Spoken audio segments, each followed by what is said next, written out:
Hello guys, welcome back sa aking YouTube channel. So for today's video, meron tayong gagawin na TCL. Ito guys, TCL yan. 43 inches. Okay. So ito yung problema niya. Okay, paplagin natin.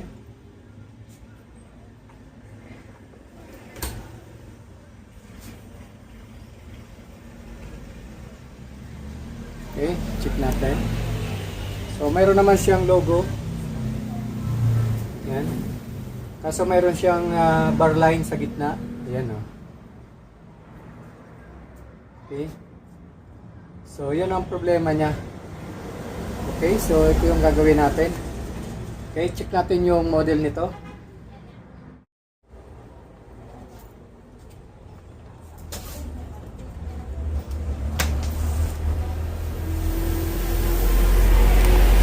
Ayan. So, check natin yung model. Okay guys, ito yung kanyang model. TCL 43P 717 Smart TV. Pero ito guys ay nabuksan na. May gumalaw na nito. Okay, so titingnan natin ang loob.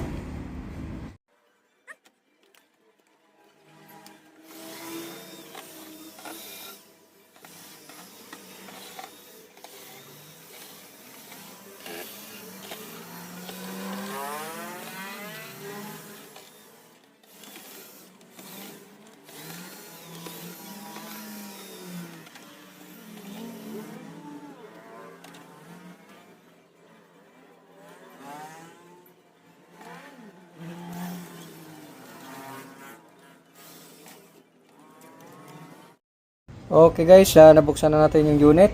So ito yung kanyang power supply, mainboard, then ito yung source board. Itong left and right, may dalawa siyang ribbon. So pansin ko lang guys, ito may ginawa na sila dito. Yan oh. May mga kinating na siya dito eh. Sa kabila. Ganun din. May ginalaw na siya. Okay, so titingnan natin kung ano yung magagawa natin dito para maayos ito. Okay.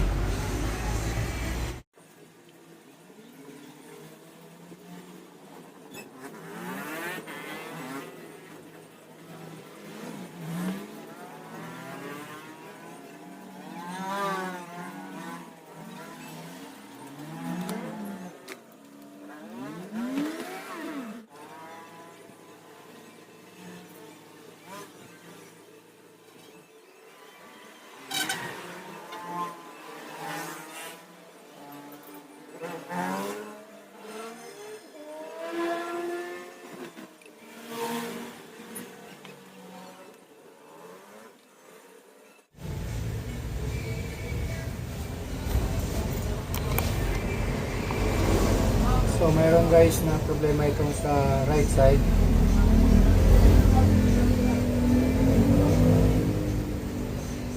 Okay, so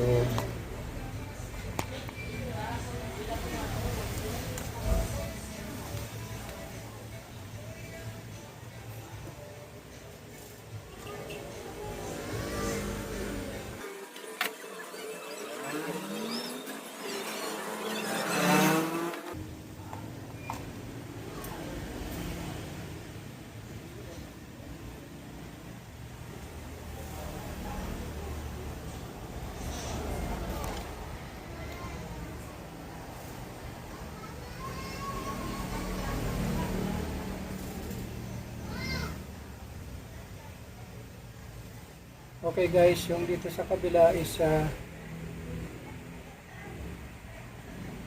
buo siya, kaya lang nagpipiker siya. Ayan o.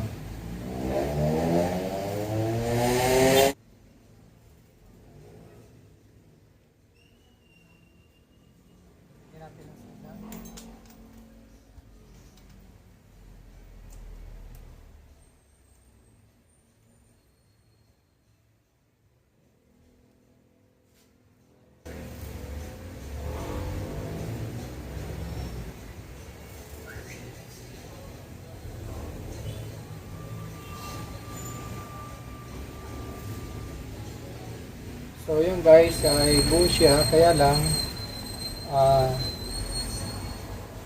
mayroon siyang flicker na lumalabas. Okay. So gagawin natin dito, ibablock natin yung clock signal dito sa side na ito, sa right side.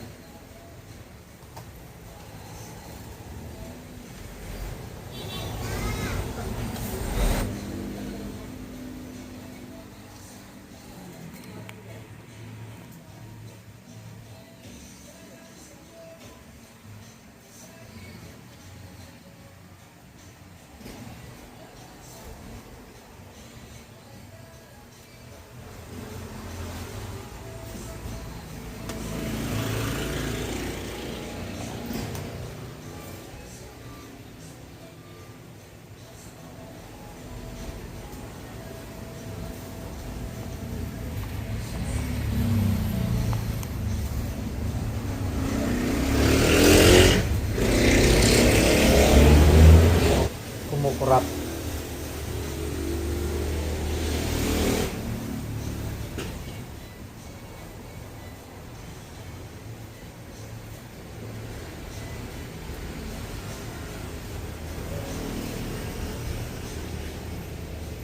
So yan, titingnan natin ano, nagkakaroon siya ng parang umano siya.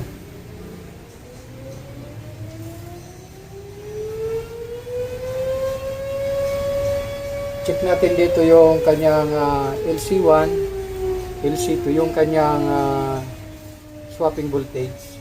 Check natin. Yan, nawala na yung kanyang guhit sa gitna. Oh. Normal na yung ano, guhit na. Okay?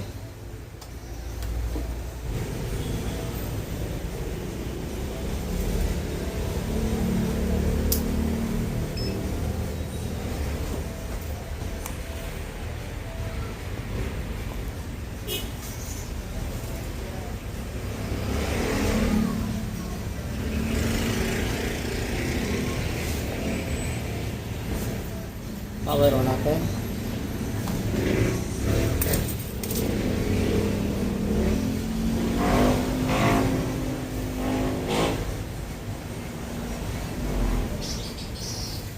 So yun, meron na siyang backlight.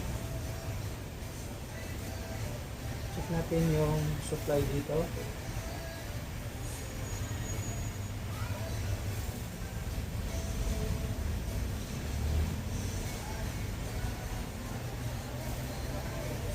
Ito yung swapping voltage 7.5, then positive 29 volts.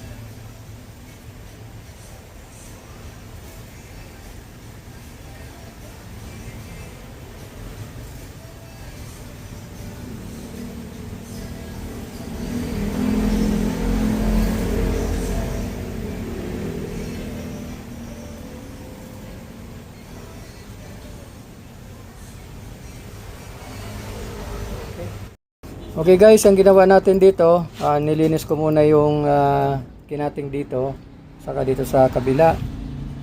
Then, nung malinis ko, pinaweron ko, nagkaroon siya ng vertical line. So, ngayon, ang ginawa natin dito, naglagay ako ng tape dito. Papakita ko sa inyo yung tape na linagay natin. Ayan guys, naglagay ako ng tape kasi itong right side niya is may problema. Okay, so nung malagyan ko guys ng tip dito, nagnormal na yung kanyang, nawala na yung bar line niya sa gitna. Pero ang problema naman, kumukurap siya. So ang ginawa natin guys, kinating ko yung LC1, LC2 dito sa left side. Kaya nung makating ko, nagnormal na siya. So ipapakita ko sa inyo. Okay, plug-in natin. Ayan. Okay, so power on.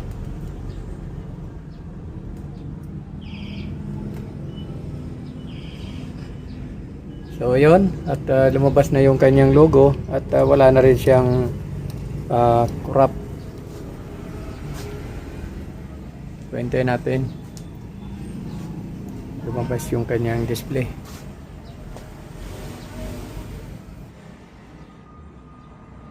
So ito na guys, oh, malinis na siya, wala na yung corrupt na makikita natin sa kanyang display. Okay, so yan guys ang ating ginawa ngayong araw nito. Okay, so guys, maraming salamat sa inyong panonood. Sa mga hindi pa nakapag-subscribe sa aking channel, please subscribe, then pakihit ng notification bell para ma-update ka sa mga susunod ko pang video. Okay guys, thank you.